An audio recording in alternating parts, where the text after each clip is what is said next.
and welcome to the RTO show. I'm your host, Pete Chao, and today I have a special guest that's going to talk to us a little bit about business, but in a very unique light. Now, I have John Preston here, who has actually released a book. He's got some great things to talk about, but the book that we're going to talk about today and how it's going to affect you is the 40 Flushes to Grow Your Business. It actually caught me by surprise. It was something that I heard, and I was like, you know what? That is very interesting. Mr. Preston, John, how you doing today? I'm glad that you're on the show. Why don't you tell me, where did you get this idea from? Actually, it's an idea that's been brewing for a long time. I work with a lot of business owners over the years, and one of the things that I've seen across all industry types is people are very good at what they do, but they're not so good at running a business doing it. There's no requirement out there that says I need to know how to run a business before I start a business. So often somebody's very good at what they do. Maybe they're a good plumber and they think, well, I want to work for myself. So they start a plumbing business, but they never learn how to run a business. And the reality is, as much as we wish it was otherwise, is that how good you are has very little to do with whether you're going to have a successful business or not. A bad plumber who knows how to run a business is going to be much more successful than a great plumber who doesn't. And so I've always wondered, how can we get an education to some of these business owners about some of the basics in a way that's not intimidating and doesn't take up a lot of time? Because, when you're running your business, let's say you're a roofer. You get up 6 o'clock in the morning, you get everything ready, you go meet your crew at 8, you get up on the roof, you're working all day long, you come in at 6, you collapse, eat supper, collapse on the couch. There's not really a window there for learning. At some point, some people, may not even realize they don't know. You don't know what you don't know. Some people are intimidated by some of these big books or these courses or anything like that. And I've just spent a lot of time trying to figure out what tool could I create that would break that barrier, that would get through to those business owners in a way that was unintimidating. And that's kind of how the bathroom reader came along. That's actually what really caught my eye, because I can't tell you how many times that I've seen that. There's a lot of entrepreneurs in the rent-to-own space that are like, I know how to do this. I know how to rent and I know how to collect. And those are the two main things. What they don't understand is there's payroll, there's leasing, there's insurances. There's all kinds of things that come along with that. And then on top of that, you can't run your business and be in your business. You have to do one or the other. So as we stumble across this, I see 40 Flushes on how to grow your business. And it really got me thinking, where did that idea for 40 Flushes come from? Is that like a bathroom reader that'll put me in the driver's seat on how to handle my business? It actually is, yeah. And in fact, every day is broken down into a flush. So on the first day of reading the book, you've got flush number 1. And flush number 1, I think, is directly right out of the box relevant to what your guys do. When you look at it, the very first thing that a business owner has to recognize is how important it is for them to be a business owner, to wear that hat. When you're a small business, there's a lot of hats to be worn. There's the technician that needs to fix everything. There's the person running the floor. There's inventory management. There's resource management. But the most important hat you can wear is entrepreneur, because you have to think like a business owner. And unfortunately, all these different hats that people wear when they start a business, they all have different hierarchy of needs. If you're the person on the floor handling the renting and dealing with customers, you've got certain expectations and certain needs and certain risk levels that are involved with what you do. If you're the person managing resources, if you're the one keeping the books, you look at things differently. It's all about conserving. It's all about keeping this small area in control.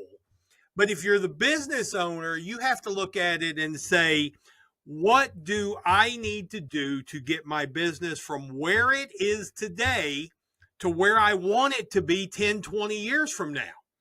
And that requires an entirely different hat and a different way of thinking. And what happens too often is business owners don't put that hat on often enough. And they get caught with the other roles, which they're not looking. Those roles are designed to get you through today. and they're not looking into the future. So right out of the bat, the very first flush takes a look at all of these different hats you're wearing, and it does so in a fun way. That's the thing about the book, is I want it to be very unintimidating. I want it to kind of slip in a fun way, and just makes them think about their business. So like on that chapter, for example, that flush, at the end of it, as with all the flushes, there's a series of questions where you can take that day's lesson and reflect on how it affects your business and how it can relate to your business. Now, odds are all 40 flushes aren't going to be something you can directly implement or directly do with your business. But I'm hoping if you can get 20 to 30 of them that do make you look at your business in an entirely different way, that you've got a much better chance of surviving. Before the first flush. Now, flushes, we're saying chapters, and they're going through. Now, these flushes, how long on average do they take? Let me ask you something. Are you getting everything out of your rent-to-own business? If you're not an A-Pro member, then the answer is probably no. Look, advocacy is A-Pro's bread and butter. This is why they were created and what they do best. But here's the thing. A-Pro membership is about way more than advocacy. A-Pro connects you to the movers and the shakers of the industry. People who've been there, done that, and they can help you do it even better. A-Pro's monthly webinars give you expert insights and actionable takeaways. It's like having a masterclass for your business every single month. Got questions about complex regulations or sticky situations? No problem. A-Pro's legal hotline gives you direct access to experts who have got the answers. That's a peace of mind that you can't put a price on. And let's not forget the resources, news, updates, and tools that keep you ahead of the curve. A-Pro is your ultimate support system in the rent-to-own world. So stop settling for less. With A-Pro, members get more. More support, more connections, and more success. Head over to rtohq.org and join the A-Pro family today. Because in this business, more isn't just better. It's essential. See you at the top with A-Pro. Well, here's the thing. We all know that all of our bathroom visits are varying lengths. So if you're somebody that gets in and out quickly, you're going to be able to handle that flush in probably 5 minutes. I mean, it's about a 300-word narrative that explains that concept. You've got a cartoon, which kind of marries with the narrative that's fun. You've got a joke relating to that, which makes it memorable. You got a little haiku that I write just to kind of get catchy in your brain, and then a poem. And so all of that can be really looked at in 3 to 4 minutes and really absorb the concept. The real time variable there is the reflecting on your business and taking that concept and putting it against what you're currently doing and what you've thought in the past, and figuring out, is there some way I can make changes in my business that reflect this lesson that will make me more competitive in the market, or will increase my sales, or will allow me to keep my expenses down, or will affect the brand and the community and the way people see my business. Oh, but you could. Yeah. Well, what could I expect to see inside that? I mean, obviously, the first thing you start off is, you're right. Just because I'm good at something doesn't mean I'm good at running it. I think that's the first thing that some people don't understand, is that just because you do it well doesn't mean that you can manage a business well. So let's take that aspect and say, okay, within 40 different chapters or different time frames, I'm going to get better. What is something that somebody will come across in these series that you think is going to be paramount to get them from point A to point B? Different businesses are going to come across different things that affect them. I mean, there's nothing in there that gets really into the technical aspects of your specific business. So a lot of that is reflection.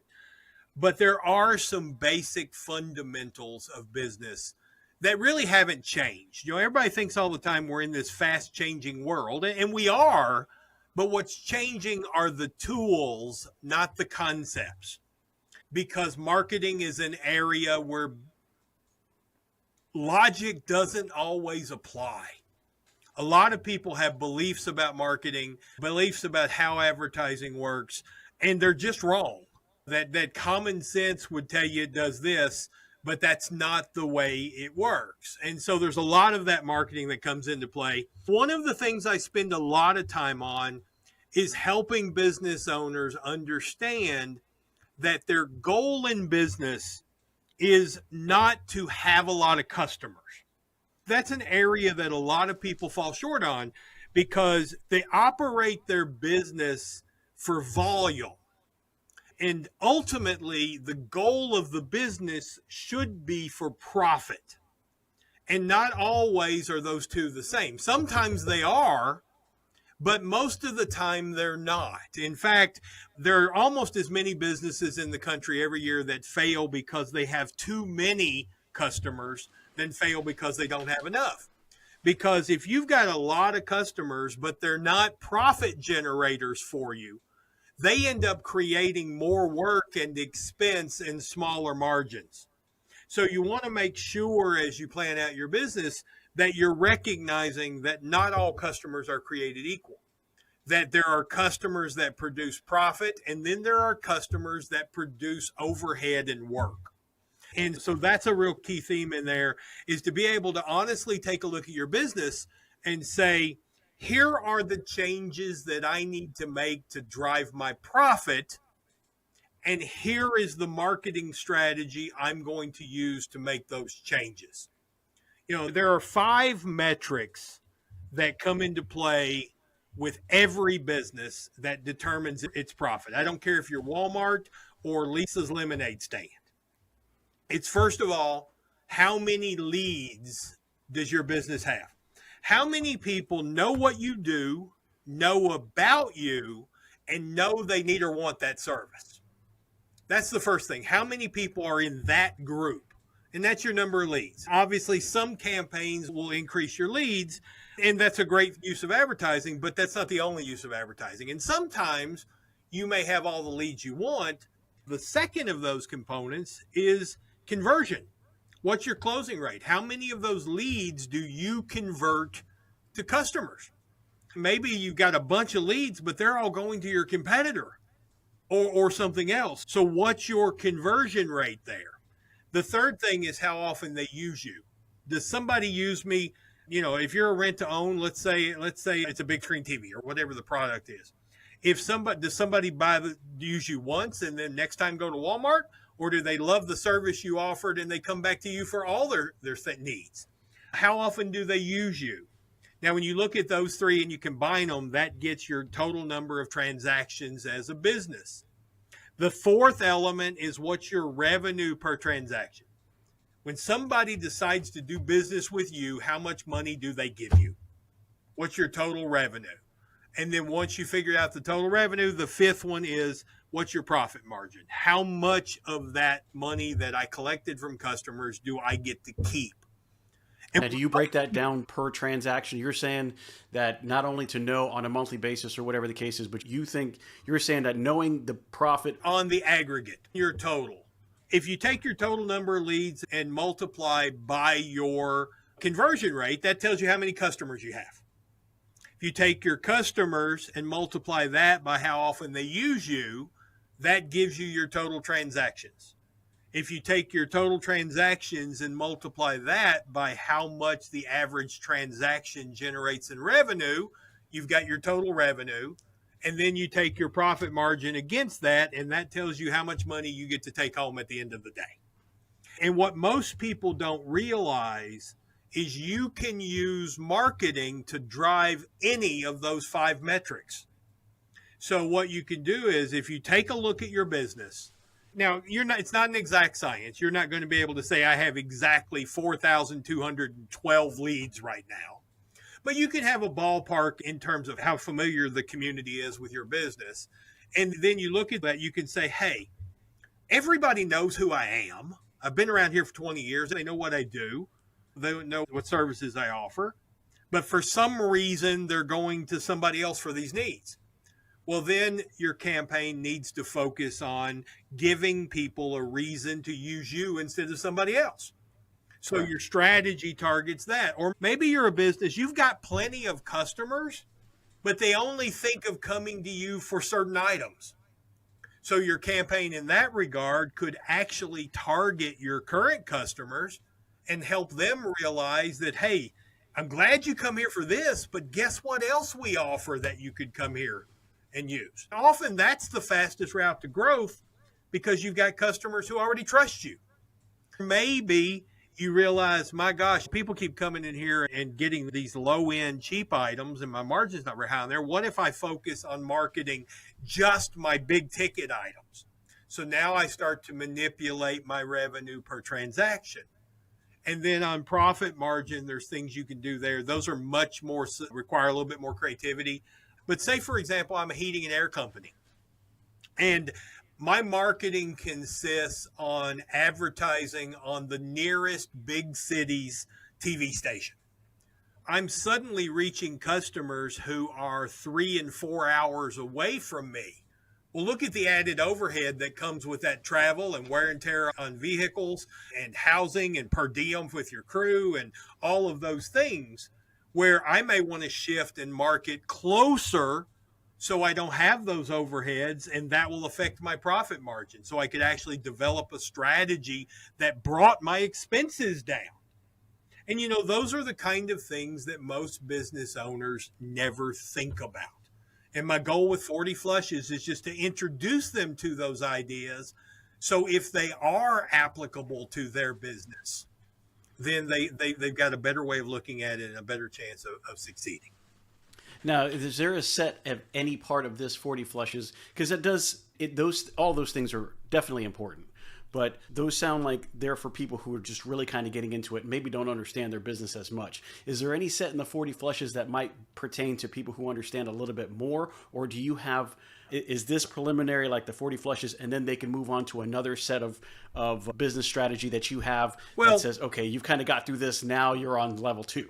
There's not currently. I am working on 40 more Flushes, which will be coming out probably in the spring. So that is on the works. But really and truly, my hope is with this, some of the Flushes do get into a little bit more advanced stuff, but my real hope is to get people introduced to the concept that there are things that they can learn to make their business better. I think people get into habits, they get into routines. They can often fall into that, I know everything I need to know. And I think even the most seasoned of veterans will learn something about that. I can tell you, when I start going over some of these elements of profits or some of these how to market yourself or how to decide when it's time to hire new people, I think even your most advanced, I know this stuff person is going to have some aha moments throughout the book. And my hope is to give them enough aha moments so that they do look to see beyond that. I know what can happen in your industry, as a business owner. Obviously I'm a business owner myself of a different kind.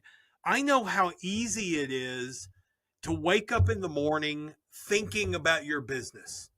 You're eating your breakfast thinking about your business. You're at the office thinking about your business. You're sitting on the couch at night watching TV thinking about your business. And the last thing before you close your eyes to go to bed, you're thinking about your business. And it can be easy to think that the rest of the world is thinking about your business as well because it's consuming you. And so it's very important to remember that most of the rest of the world doesn't even know you exist. They're not giving 4 moments of thought a year to your business. And recognizing that and helping put things in perspective is, I think, very powerful. One of the things that I talk about in one of the Flushes is market research. Now, here's the weird thing. When you hear that phrase, market research, my guess is that you immediately started seeing flow charts and spreadsheets and all these numbers and demographics and all this stuff that probably made some of your listeners pee down their leg. Well, the truth of the matter is there are some things that can give you great market research in your own community that cost nothing and are very simple. For example, I have my clients do this all the time. Next time you're in Walmart, standing in line, turn around to the person behind you and say, hey, I'm considering buying this, but I was thinking about going to a rent-to-own store. Who would you recommend? And see what happens. See what they say. So, hey, I'm thinking about going over here to Joe's Rent-to-Own. Do you know anything about them? And see what they say. You encounter people every day who are your potential customers when you're standing in line at the grocery store, or when you're at the bank, or when you're walking in the park. And just take that moment. But most business owners will never do that because they're afraid of what they'll hear. And the reality of it is you need to hear what people are saying about you. We talk all the time about branding. And so many times people think branding takes place in the eyes of the person transmitting the signal. Well, I know what my brand is. I know what my message is. I put it out on this. But branding takes part on the receiving end. And if the people you're trying to put your message to aren't seeing your business in the same way that you see your business, you've got a disconnect there that is stopping you from being as effective as you can be. John, I couldn't argue with that at all. I think, your brand is the perceived value of all the interactions that are they're having every day with your brand. So what, out of the 40 flushes, let's say that we wanted somebody to really kick off. What do you think is one flush from your book that listeners can implement very quickly after reading it and saying, this will make a decent difference in what I do day to day? I can tell you the one that comes to mind, but I do know the one that I see over and over again across all industries is this connection that people have between their personal finances and their business finances. When you're running a business, you have to make 100% sure that there is a clear wall between those two. Because what happens, and I see this over and over again, where people make important business decisions based on personal financial struggles. And if you find yourself doing that, you're going to really struggle. Because let's say you need a new piece of equipment, or you're thinking about carrying a new line, and there's going to be a little bit of investment in doing that. Or you're thinking about a new marketing campaign, it's going to cost X amount of dollars. Whether or not you need a new dishwasher at home should have no influence whatsoever on that business decision. And the cartoon is literally this bricklayer building a brick wall between these two piggy banks to separate them. One of the things I encourage all business owners to do, and I have to believe that this applies to your world as well, is to establish a very clear salary for yourself. That this is what you are going to make, whether you're having a good month, a bad month, or whatever's happening in your business, so that you have consistency at home. Just like if you were working for someone else, you would have a set amount that you made that created your budget at home and allowed you to live within your means. So many business owners don't create that barrier. And they start to see a little bit of growth, or they have a good month, or maybe 3 or 4 good months in a row. And what happens is it's called lifestyle creep. The next thing you do, your lifestyle starts to get more expensive. So you buy a new car, you move into a bigger house, you send your kid to a private school, and then your business has a hiccup, or COVID happens, or something like that takes place, and you're not financially equipped for it because you based your personal lifestyle off the good times. Hey everyone, it's Pete Chao here from the RTO Show podcast, and I want to tell you about a company that's making a real difference in the rent-to-own space, Brands. I've seen firsthand how they approach marketing. And let me tell you, it's not just about ads. Wow Brands builds complete digital ecosystems designed specifically for the rent-to-own industry. Their e-commerce and lead generation strategies are built to bring in qualified leads. And did I mention that they are actively working with the rent-to-own industry while also being members of APRO and TRIB? Listen, these folks are passionate problem solvers. They don't just slap something together. They design, build, and scale the kind of digital retail tools your business needs and your customers actually want. So if you're serious about growing, reach out to Wow Brands at wowbrands.com. I trust them, and I think you will too. You can post on Facebook every day, you can go live, drop great deals, And it matters, but here's the problem. Only a tiny slice of people ever see it. That's the trap of organic. The people you need to reach, well, they're still scrolling right past you. That's where Gerard Marketing comes in. They turn strangers into customers by using Facebook ads that put you in front of everyone, not just a handful who already follow you. The dealers we work with are seeing more leads, more deliveries, and more cash in the door. So if you want momentum, stop waiting on organic posts alone to do the job. Go to fastrtodeliveries.com and let's get your ads working for you. That's fastrtodeliveries.com. That is exactly what I've seen happen a few times to a few people. It is hard to kind of sometimes navigate that when you haven't done it before. Yeah. You see the good times. You want to know that the fruits of your labor you get to show, you get to enjoy, and then sometimes you kind of forget it's got to go back into the business, or you do a little bit too light. And once again, your personal expenses should not dictate your business decisions. Your business decisions need to be made on what is best for the business. And sometimes if you've married that all together and you haven't separated that, you'll find yourself allowing your stresses, financial stresses at home come in. I will tell you, the other thing that separating those two does is it makes for a much, much happier home life. Because when you shut up office at the end of the day, you can go home and your spouse or your family doesn't have to be freaking out about the client that didn't pay or something of that nature. And you really can isolate the stresses of home or the stresses of the office from your home life because you've kept those barriers. Now, obviously, when you're first starting out, every dime of profit you make has to go home to pay the expenses. You got to live. But as the business grows, be aware of maintaining that fixed salary for yourself, and do it just like you would in any other big company. If you were working for a big company and you were a valuable employee, even if you were the CEO, the income of the CEO of that company would be dictated by the best interest of the corporation and the company, not just on how much money that company was making. So really marrying that and separating it, I would say that is probably one of the biggest universal flushes I have in terms of that applies to every industry.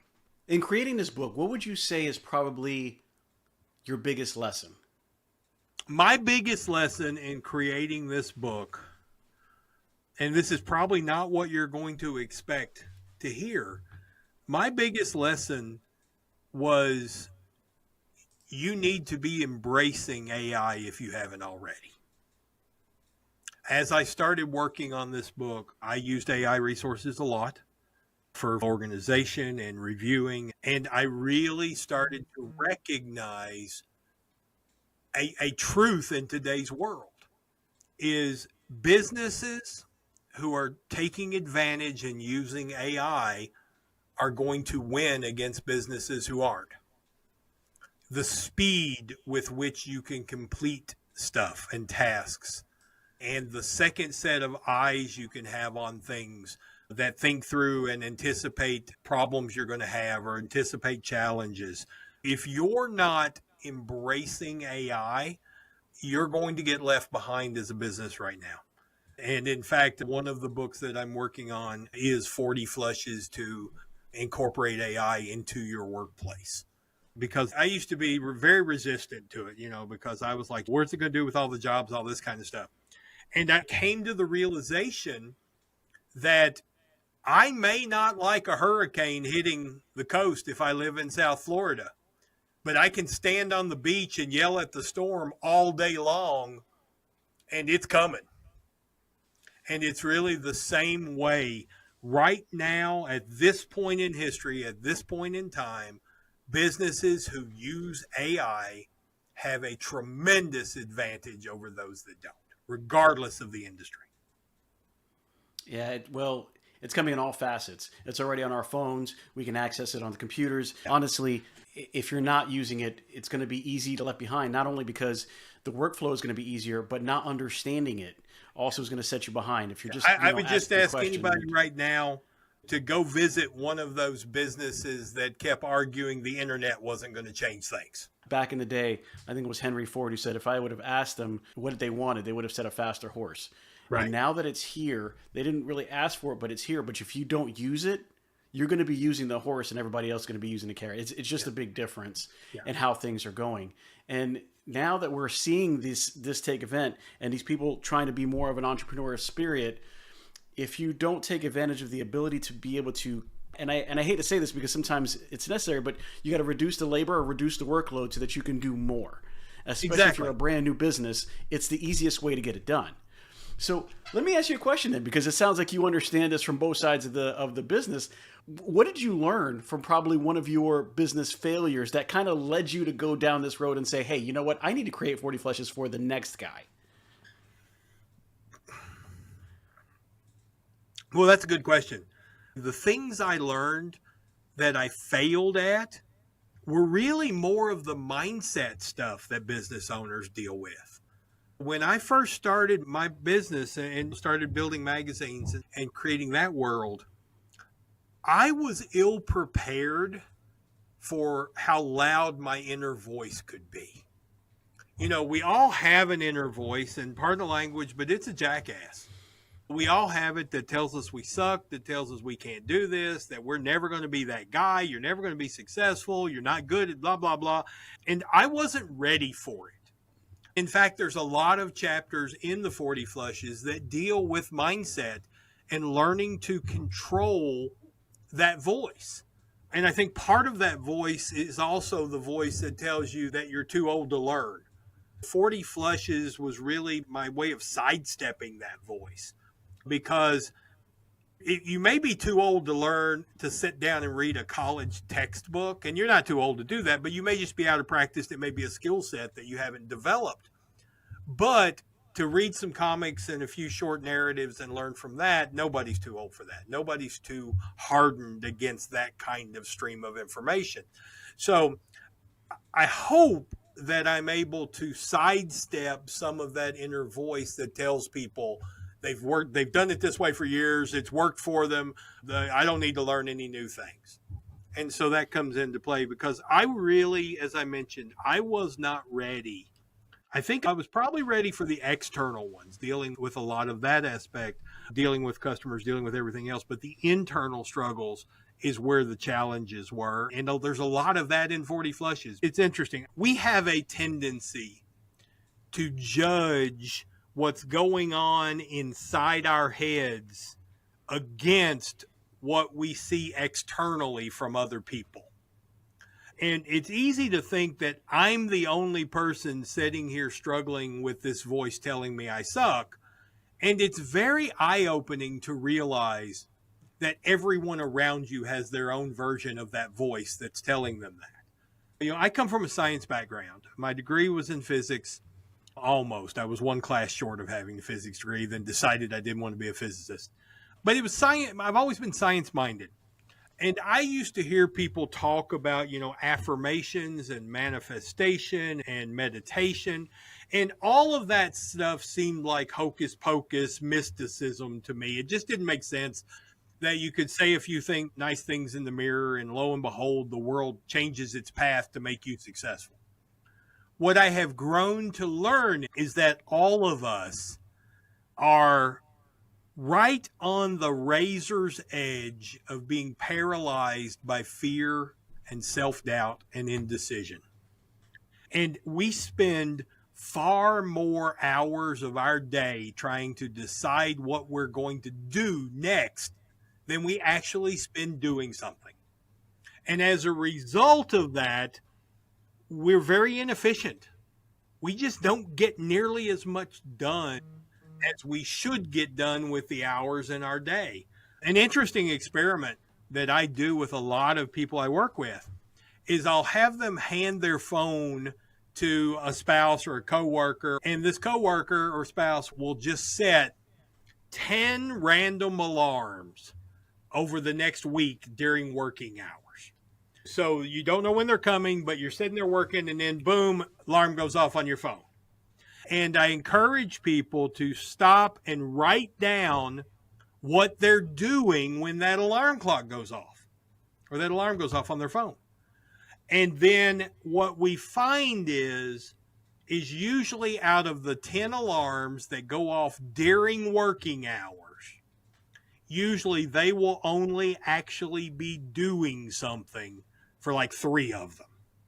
The rest Wow. of them, they'll be sitting there thinking about work or worrying about work or trying to decide what they're going to do next or playing on their computer to avoid work. And being aware of all of that extra time that you're wasting worrying about work is not actually work, but it's more exhausting than work. Isn't that the And truth? it feels like you're doing something. At the end of the day, it's why so many people get home at the end of the day and think, what did I do today that moved my business forward? And they'll realize that they worked their butt off and didn't actually accomplish anything that moved their business forward. And it's because of those kind of things. And so that was my big learning experience, is that everyone is dealing with that. And if you can find ways and tools, affirmations, meditation, whatever it is, that moves you a little bit away from that edge, so you're not spending as much time doing nothing, and instead you're doing something, you'll see your business grow and move so much faster. So, with all this application, all this knowledge, you've kind of accumulated something a little bit different, and you kind of put it out there a little bit different. We talked some about, some of the trials and tribulations that got us here, and what you think are some of the good things that have happened. What's probably the most surprising success story that you've witnessed or you've heard of from somebody utilizing the 40 Flushes book? Well, first of all, 40 Flushes has only been out for a short period of time. And so I had to get that live before I really started letting people know that 40 Flushes was out there. So we're really on the early edge of that. From a success story perspective, what I can say is over and over again, I've worked with people using the techniques that I talk about in 40 Flushes to help them feel more confident in what they're doing as a business owner, and allowing them to base decisions in their business on knowledge instead of gut, and learning. And one of the things that I talk about in one of the early flushes in the book is make sure that you're always evaluating yourself and your success based on data and not emotion. And I've seen over and over again, once I've been able to work with people to get them in the habit of evaluating themselves on data instead of just how they feel, they can really move their business forward, because our feelings lie to us a lot. And I know I talk a lot about marketing, but I really do believe this is an area where a lot of business owners fall short. I've seen people that will get heavily invested in social media as their marketing tool, which social media is incredibly powerful, but it can also be fool's gold, because a business owner can get very caught up in looking to see how many likes they have. For example, if they were to go to their own personal Facebook page and look at all of the businesses that they have liked over the years, they're not going to remember liking 98% of them. They're going to say, I don't remember them. Everybody's list of places they've liked includes hundreds of businesses that they have no idea existed, don't ever remember why they liked them. They just happened to stumble across. So a business owner will look at that and say, man, I've got 1,000 likes. And emotionally, they'll get pumped about that and feel like that's actually growing their business. But it's not actually connecting to 1,000 people, because 980 of those are folks that saw you once and haven't seen you since. And when I've seen people that will get interact with a customer on social media, and that person will become a customer. They'll buy something from them, and they will get an emotional high because they can actually track that customer from, here's our first interaction, here's the exchange we had, here's their credit card information where they bought. And they can get so high and think that campaign is what is growing their business. but they actually needed 100 customers a month to sustain their. You have to remember, and you have to put those things in perspective, because emotionally that customer felt awesome. But the reality was it represented 1% of what you need to sustain your business. And so you have to be able to look at your business objectively from a data perspective and not allow the emotions to drive your decision making. So if you could say, wrapped up, in like, let's say, 3 solid pieces of business advice coming into it for the listeners, what would you say those 3 would be? Okay. Number 1 is get your head right every day. Whatever you have to do so your head is in a good place when you walk in at the beginning of the day and you start your day, so you're able to make decisions rationally and not get overwhelmed by fear and self-doubt. That's number 1. I don't care what your business is, you have to get your head right in order to be effective at running it. And so many people struggle with that. The second thing is build your business based on profit and not volume, because that's a big thing. Almost every business in the world falls victim to the Pareto principle, where 80% of their profit comes from 20% of their customers. And identifying who those 20% are and putting extra effort into growing that 20% to 25%, 30%, 40%, instead of trying to get volume. Because when you flip that equation around, that means 80% of the work you're doing and the resources you are exhausting is only resulting in 20% of your profit. Spend less time on that and more on the 20% that's producing 80%. And then the third thing is know what the community thinks about your business. Whatever you have to do to get a real assessment of what people think about your business, make sure you do that. Because what you think they think about your business is never going to match what they think about your business unless you have accomplished that through a very strategic marketing plan to make that happen. So those would be the 3 things I would say to really, really grow your business, is make sure of that. And a great simple question on that one, I love asking business owners this question, and it always astounds me the answers I get, is I love asking a business owner, why would I choose you over your competition? Why would I choose you? And what you're going to get is 2 different responses. You're either going to get a long list of awards they've won, skills they have, qualifications they've done. All of this is going to be this long litany of reasons why they should be chosen. And in which case, I always just remind them, as a customer, how do I know that if you don't tell me? Because no one else is going to tell me all that stuff if you don't. So having those reasons does no good whatsoever if the customers don't know them. The second thing is, and this is the more common reaction, is it'll be deer in the headlights. They actually do not have a legitimate, valid reason why you would pick them instead of their competition. And that happens very often because it's just something people don't think about. And in fact, because of imposter syndrome, secretly they're thinking, well, I would probably use Ted myself over here because of that. And so in that case, you really need to think, what can you create as a business that is that point of difference, why people would choose you instead of your competitors? That is a concept that you need to market. Because I can tell you, with the disposability of goods nowadays, and with sites like Temu and things like that, where you can get dirt cheap versions of something, people need to be sold on the idea of rent to own on things, as opposed to just buying some very, very cheap version of it.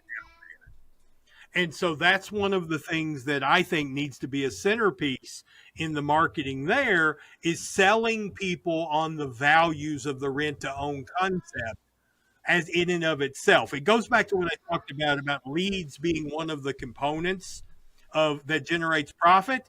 Leads, the first thing of leads is, do people know what I do and why they should use my service? And I think that should be a centerpiece for your industry to remind people that there are huge advantages in the rent to own world as opposed to buying some cheap piece of something on Temu. Well, absolutely. I believe that we're working on that. We're trying to make that happen. I love the idea. I love some of the concepts that you're talking about. In closing, where would I go? This is something that you said you started. You've got this book. Now it's out. It's new. But you've got some other things going on. How are they going to find you? What information can you share with us so they can keep on following you? Well, I can tell you. The first is I'm doing an aggressive social campaign across 5 platforms: LinkedIn, Facebook, YouTube, TikTok, and Instagram. So look up the JP Business Academy on any of those 5 platforms and you'll find a lot of my stuff. The book is 40flushes.com. One other thing right now that I'm really focusing on that people fall short on is sales training. A lot of people don't have good sales training, and there's really not sales training available for a lot of folks in terms of, you can obviously pay thousands and thousands of dollars for top level teachers and stuff like that. But even those tend to focus more on gimmicks rather than making you an actual better salesperson. So I have a new site out called the Sales Success Society, which for $100 a month, you get access to a bunch of courses, support groups, everything else. I would encourage you to check that out. So the salessuccesssociety.com. But I'm also offering, if you just want something that will have an immediate impact on the way you interact with customers and understanding customers, I have a free course available on handling the objection. We've really talked to the customer. We're convinced they're ready to buy. And then the last thing they do is they throw us a curveball by saying, hey, I need to think about it. And that really almost never results in a sale. So I have a free course available to anybody on handling that objection, how to recognize what they really mean by that objection, and how to get past it and close more deals while the subject is still fresh on their mind. To take that course, go to ihateobjections.com. I think you got the right name. Yeah, ihateobjections.com, because that's the objection that leaves most sales stomping the ground and scratching their head, because you thought you had a sale and then suddenly they need to think about it. So if you can learn to handle that, you can improve your sales overnight. That's it. Well, listen, John Preston, I do appreciate you being on the show. I really have taken a lot of pointers actually out of what you said, because I really think it is important. Listen, if you guys want to hear more, he's giving you the information, go see it. If not, you can always come to see me. You can email me at pete@thertoshowpodcast.com, or you can go to the website at www.thertoshowpodcast.com. Listen to this. You can also listen to it on YouTube, on Spotify, on Apple Podcasts, or anywhere that you get your listening things. Remember that you go onto the site to get some of your swag. We definitely want to sell you a shirt so you can look as good as me day to day and show the show. Show John your love. Make sure that you click and subscribe. And I will tell you guys, as always, keep your collections low to get your sales high. Have a great one. Thanks, Pete.